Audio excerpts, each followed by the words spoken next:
I've been an activist for a very long time, but being an activist that is trying to make change of regime in the country using nonviolence, this started in 2004, was the creation of a movement that was called the Egyptian Movement for Change, or Kifaya, Enough.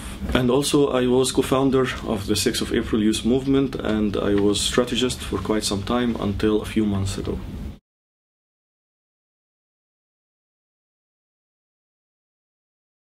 We've been trying for a very long time. We've always been trying. We would try to build up sentiment. We try to choose some right moments and come out in demonstrations, but then the maximum that will be attending maybe a couple of thousand, 3,000. The reason was that always when you get to ask any Egyptian, are you happy with this regime? They tell you, no, that this regime is, you know, blah, blah, blah. And like everybody's suffering, everybody's complaining. So, okay, so would you ever go in a demonstration or a protest that can get you back your rights? They tell you, are you crazy? Like, this is too much risk. I have family, I have this, I have that. So, would you ever go on a protest? Like, what would make you go on a protest? They tell you, only if I see the other people, you know, out in the street, I'll join them. So this was the point. This brought the idea to me that the best way was to make an unconventional way of building the 25th. The point was to start these small rallies in these densely populated areas, and then to come out from the back streets and into the main central points in every city.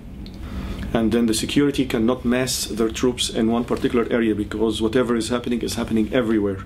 And by the time the numbers reach the central designated areas where the dense police presence is, you would already have large numbers of people that can get through these police numbers.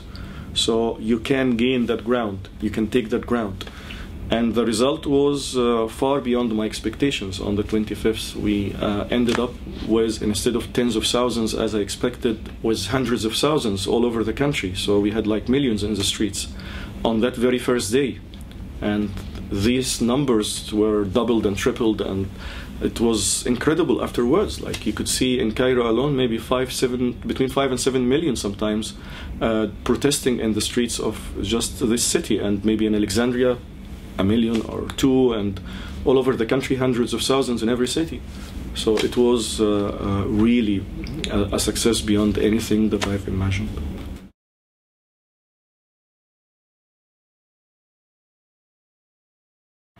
On the 25th, there were lots of clashes with the security, as many people have seen. There was a real massive attack.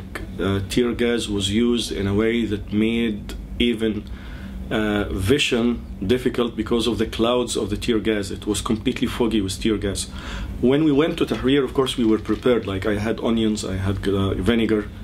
So it's a good advice to always have these things on you if you go on a protest. You have to get them at your nose and your eyes.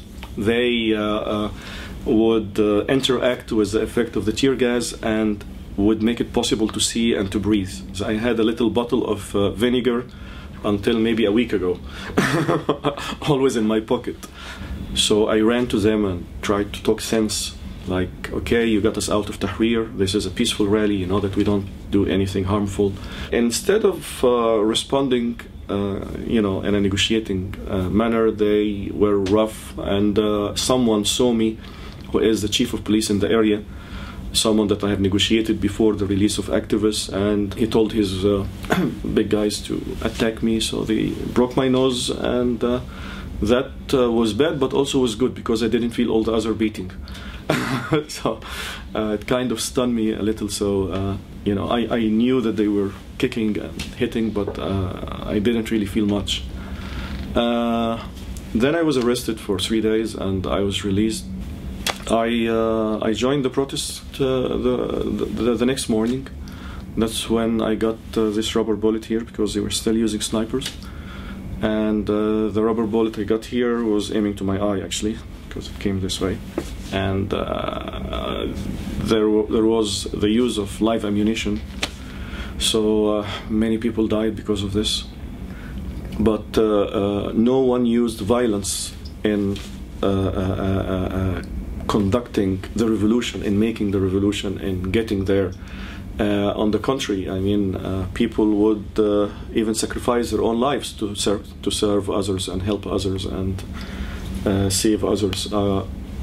I've seen incredible scenes of bravery that was very spontaneous, heroism that was very spontaneous. When I was shot, someone who had a live ammunition bullet, you know, that blew his head like 2-3 meters away from me, and I had this, so it made me fall on the ground, and I was hearing on the walls the sound of bullets as they hit the walls.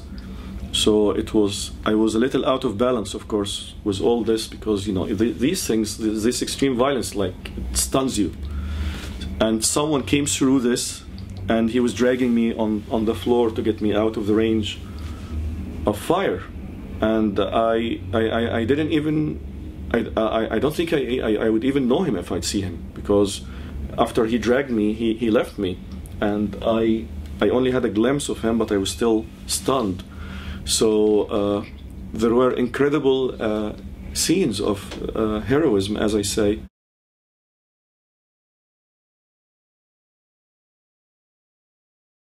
In repressive countries that belong to the so-called, soft dictatorships that are very harsh, but still they want to portray themselves as democrats. Like in the situation that was in Egypt, there is a possibility to use the internet, but there is no possibility to convene. The right of assembly and right of free speech do not exist. So internet was extremely important, because you had to have a platform for convening, deciding, voting, sharing ideas, since you cannot make real meetings on the ground that could employ these things. That's why the internet had played a very important role in telling and spreading around certain ideas. The call itself for the 25th came from a Facebook page which is called "We Are All Khalid Said."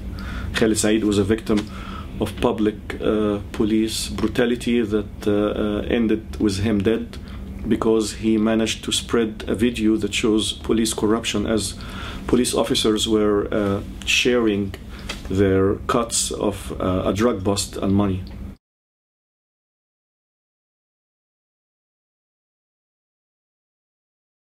We are still on the path. The revolution isn't finished. We managed to stage a huge victory in one battle, one important battle, but we still have several other battles to win this war, to reach complete liberation. We have lots of other challenges, and the most important thing that has to be understood is to try always to keep your people on track. What I am personally trying to do with my other colleagues who do not belong to any particular movement, because they belong to several, or some of them are independent, is to build the geographical representation, so everyone, everywhere in the country can be represented in a way of creating committees or groups for every neighborhood, for every small town, and each one of these groups that would be open for registration from everyone that participated in the revolution would have elections, and then would have other elections once the numbers are doubled, and so on and so forth, so that you are always able to have democracy from the basis that chooses a person that can represent the people, and that those persons from all over the country, they can decide what's right and what's wrong to do.